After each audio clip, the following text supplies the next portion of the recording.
Now, over the past few weeks, our viewers on prepayment meters have been getting in touch to let us know about delays that have been experiencing in receiving that energy support and the vouchers that they're due.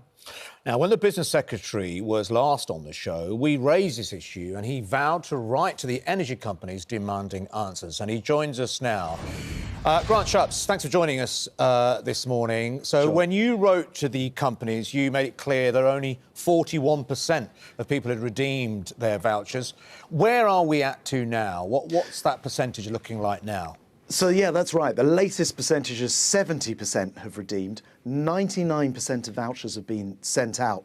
But I wrote to them, but also the energy minister, my energy minister, met with them. And so we've been piling on the pressure to get this sorted, actually in no small part thanks to you raising this with me in the first place. So you're saying that 99% of the vouchers have been sent out? Because we're still getting an awful lot of people getting in touch. This morning, we've got Sylvia. I've been contacting Eon for weeks for my October vouchers. Karen, I'm awaiting November and December's vouchers. Gina, my mum, who's 90, hasn't received her voucher for October. I mean, you know, the list goes on. Yeah. It would seem that there would be a more significant number of people still waiting vouchers. Yeah, so what concerns me is that gap between vouchers being sent out and people finding the vouchers. So there isn't one way that this is done because the energy providers are sending them out in different ways, sometimes by text, sometimes by email, sometimes through the door. So some of the energy companies have now put in place sort of teams of people, in some cases, to actually go and knock on doors where they see there haven't been redemptions made, and others have put extra customer services in. But one of the things which really worried me when I came on your show previously was that some of the energy providers haven't been picking up the phone when they've been called, answering those questions. And I've really tried to put the pressure on to say to them, that's not acceptable. We understand you may have sent out the vouchers. They can go into people's spam folders, for example. So I'm asking everybody who thinks they should have a voucher, and just to remind your viewers, this only applies to the old-fashioned prepayment meters. Everybody else is getting it through their energy bills. So only that category of people. If you're watching this and thinking, I never got a voucher, if you're not on a prepayment meter, then you will not get a voucher. Most people just get it through their energy bill direct. And that's a fair point to make. I know that you're trying to sort this out, but ultimately there's been a failure in how this works, hasn't there? And you are responsible as the head of the person who's been trying to sort this out, because should this system have ever happened, that the money went to the energy companies and the energy companies were supposed to pass it on, shouldn't there have been penalties in place saying if you don't pass it on within a time scale, then this is what will happen? You've left people in limbo. There are so many people up and down the country who've had these payments delayed, who are still waiting for the vouchers at a time when they really desperately need it. Yeah, this is a system that I've inherited after becoming Business Secretary. But in fairness, what actually happened was we've never tried to pay people previously. Usually people pay their energy bills. The government's not normally trying to get money back into people's hands. But that's happened, of course, because of the war in Ukraine and sky-high energy prices. And the government has stepped in to try and help people through the winter. So it's a very unusual position. And these energy companies aren't set up to provide it. Of course, it was relatively straightforward for people with, you know, an energy account where you pay by direct debit, for example. But these prepayment meters, which is only, as I say, a small subsection of the total, but nonetheless a very fiddly one, have proven to be difficult because it relies on the voucher being sent out in some way, and it's not necessarily the same way with every provider, then people seeing it's there and then redeeming that voucher. So there's a sort of big gap between all of those things happening. It's not as automated as we'd like it to be. I think just with the urgency of it, there was no other obvious way of making these payments because you've got to know who's on the prepayment meter in the first place. So it had to be linked somehow to the energy company. OK, so issues with that system, also issues with the situation in Northern Ireland. People there have been waiting an awful long time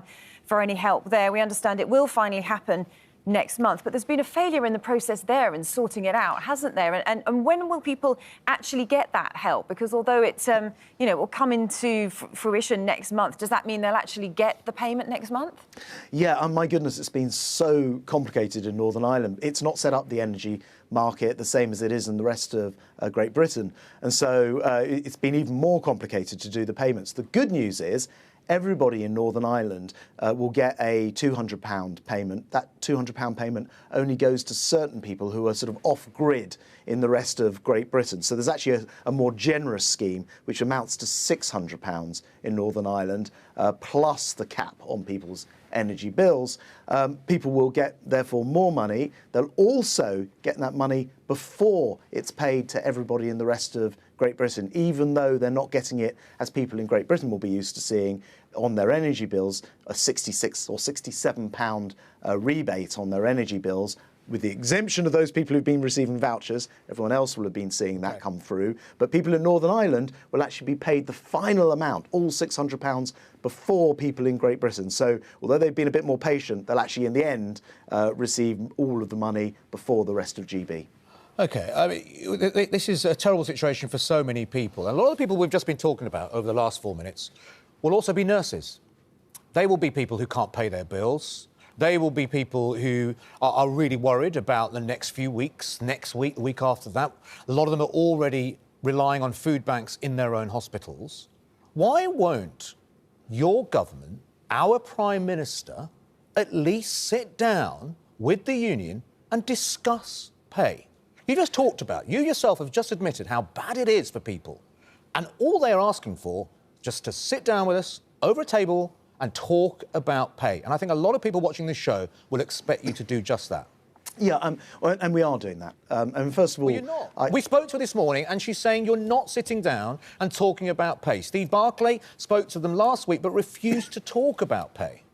Oh, see. Well, Steve Barclay is the Health Secretary, and he has been sitting down with those... but not about pay, Mr Shapps. Well, so the actual... So first of all, I agree with you in principle that, you know, nurses do an incredible job. We've ensured there are more nurses than there were a year ago, and we're increasing the numbers overall. They also had a pay rise. They are saying people are leaving the profession, and we have heard from nurses who are worried whether they will still be able to work in that profession next year. So I'm not sure about that. But you say you agree with it.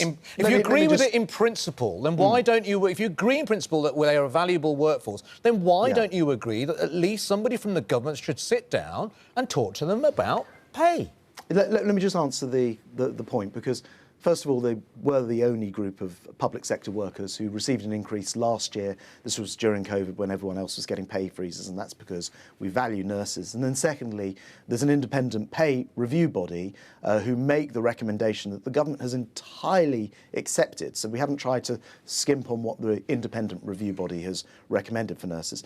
There's lots of arguments as to how independent that body is, but we won't go into that. I mean, I think, you know, if you don't agree with it, then often people then what people at home don't understand, Mr Shapps, is all they're saying, just sit down with us. Come on, just sit down with us. Put an end to these strikes. Why won't you do that? There are a lot of people suggesting that this is just a political move, and actually you think it's politically beneficial to a real struggling government and Conservative Party at the moment, and you're scoring political points here. Look, I don't agree with that at all. I've absolutely no doubt at all that most people feel like you and me and your viewers watching that our nurses do a phenomenal job, and we want to see them paid more, and indeed there's a pay offer on the table to pay them more. Just to be clear, what the Royal College of Nursing are asking for is a 19% increase, 19% increase. Well, they will say that's a start of a negotiation. Everyone at homes know you go to buy a car and the car dealer will say, this is how much is the car, and you agree a price somewhere in between. Everyone knows that's how a negotiation works. So why can't we sit down and do that with the nurses? So that is exactly what happens through this independent pay body. So they will have put in that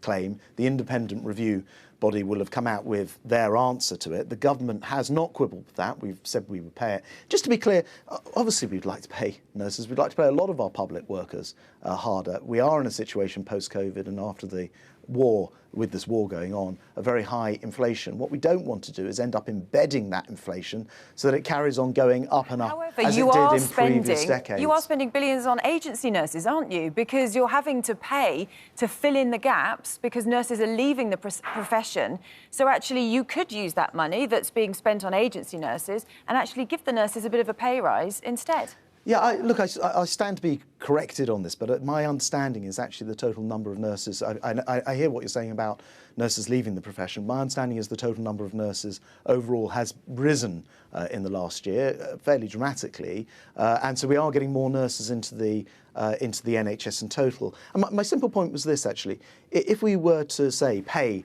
a 19% pay increase, then, of course, quite rightly, other very hard-pressed public sector workers might also say, well, what about us? That would cost another £28 billion, and that means that we would end up in a situation where we would be, asking people to pay more tax, including the people that we're paying more to, and everybody would be worse off again. So we've got to make sure we don't get into this inflation spiral whilst respecting what the independent pay review body proposed, which is, I think, the fair way to do this. How much responsibility should the government take, though? People are watching it. This government squandered money in COVID fraud.